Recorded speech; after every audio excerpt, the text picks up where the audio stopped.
Today we present to you Part 2 of Reason and Wisdom, selections from On Thoughts and Aphorisms by the Mother, Vegetarian, as we continue our inner journey of self-realization. Mira Alfassa, who became known as the Mother or Shrima, was born in 1878 in Paris, France. Although she showed great artistic, musical, and writing talent at an early age, her real interest was the spiritual side of life. Based on her inner experience and guidance by a saint she later recognized as Sri Aurobindo, she traveled to India in 1914, where she met him for the first time.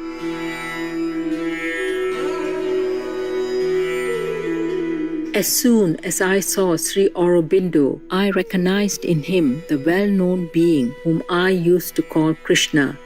And this is enough to explain why I am fully convinced that my place and my work are near him in India.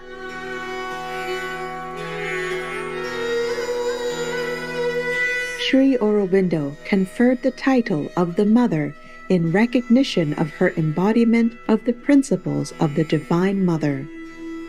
When the decision was made to create an ashram in 1926, Sri Aurobindo entrusted all the spiritual and material tasks of running the ashram to the Mother. For the next 50 years, under her loving guidance, the ashram developed into a spiritual center for truth seekers.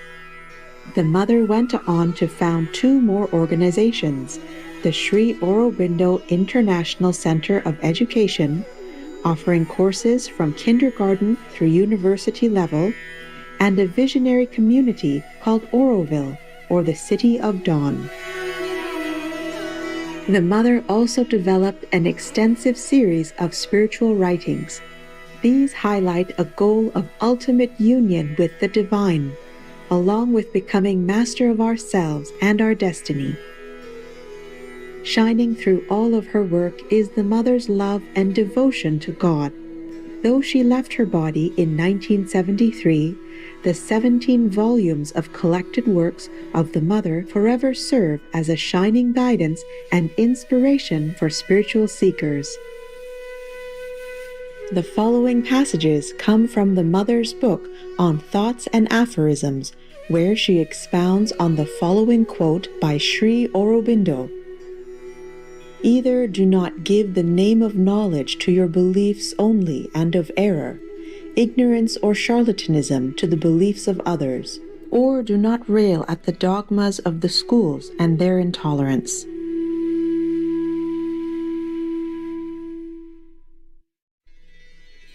The dogmas of schools and the intolerance of religions come from the fact that the schools and religions consider their beliefs alone to be knowledge, and the beliefs of others to be error, ignorance, or charlatanism. This simple movement causes them to set up what they believe to be true as dogma and to violently condemn what others believe to be true. To think that your knowledge is the only true one, that your belief is the only true one, and that others' beliefs are not true, is to do precisely what is done by all schools and religions. So, if you are doing exactly the same thing as the schools and religions, you have no right to mock them. You do the same thing without being aware of it because it seems quite natural to you. What Sri Aurobindo wants to make you understand is that when you say, "We are in possession of the truth, and what is not this truth is an error," though you may not dare say it in such a crude way, you are doing exactly the same thing as all the religions and all the schools. If you objectify a little, you will see that you have spontaneously, without realizing it, established as knowledge everything you have learnt, everything you have thought, everything which has given you the impression of being particularly true and of major importance, and you are quite ready to contradict any different notion held by those who say, No, it is like this, it is not like that." If you watch yourself in action, you will understand the mechanism of this intolerance, and you will immediately be able to put an end to all these useless discussions. This brings us back to what I have already told you once, the contact which you have had with the truth of things, your personal contact, a contact which is more or less clear, profound, vast, pure, may have given you, as an individual, an interesting, perhaps even a decisive experience. But although this contact may have given you an experience of decisive importance, you must not imagine that it is a universal experience and that the same contact would give others the same experience. And if you understand this, that it is something purely personal, individual, subjective, that it is not at all an absolute and general law, then you can no longer despise the knowledge of others, nor seek to impose your own point of view and experience upon them. This understanding obviates all mental quarrels, which are always totally useless. Obviously, the first part of the aphorism can be taken as advice, but this is not what Sri Aurobindo meant when he wrote it. He wanted to make us conscious of the error we make ourselves, but ridicule in others. This is a habit with us, not only in this particular case, but in all cases. It is rather remarkable that when we have a weakness, for example, a ridiculous habit, a defect, or an imperfection, since it is more or less part of our nature, we consider it to be very natural. It does not shock us. But as soon as we see this same weakness, this same imperfection, this same ridiculous habit in someone else, it seems quite shocking to us. And we say, "What? He's like that?" without noticing that we ourselves are like that.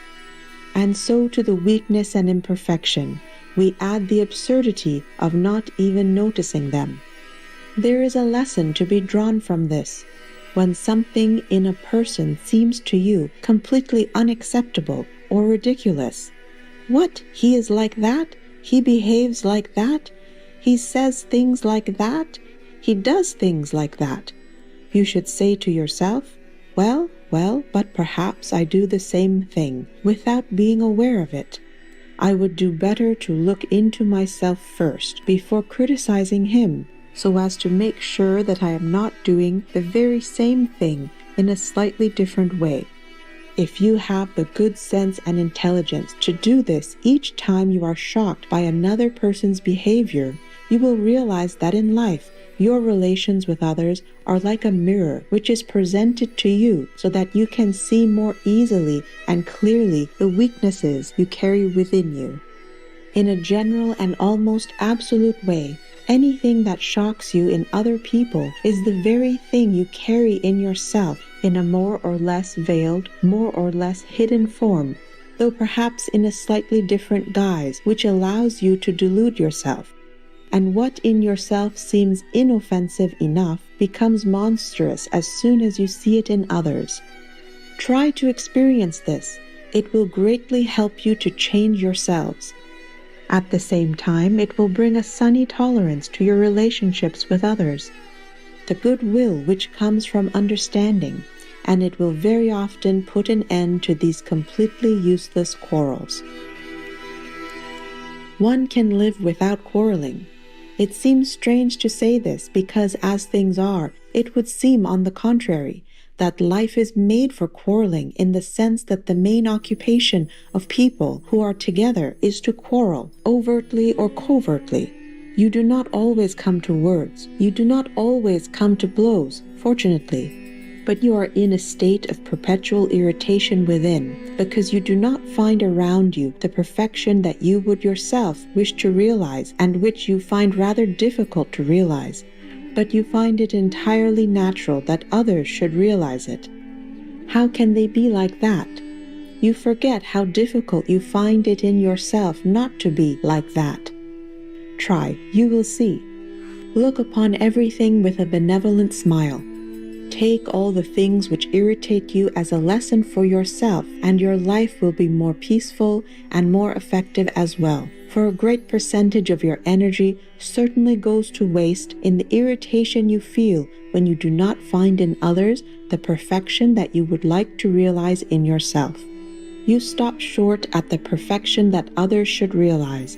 and you are seldom conscious of the goal you should be pursuing yourself. If you are conscious of it, well then begin with the work which is given to you. That is to say, realize what you have to do, and do not concern yourself with what others do, because after all, it is not your business.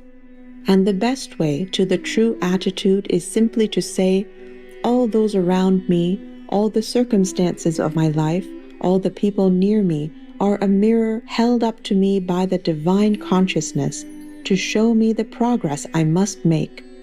Everything that shocks me in others means work I have to do in myself. And perhaps if one carried true perfection in oneself, one would discover it more often in others. For more information about the Mother and Sri Aurobindo, please visit sriaurobindoashram.org. Don't choose vegan. Be a tough guy. Burn in hellfire. Respectful viewers, it has been a pleasure to have your company for today's episode on Words of Wisdom.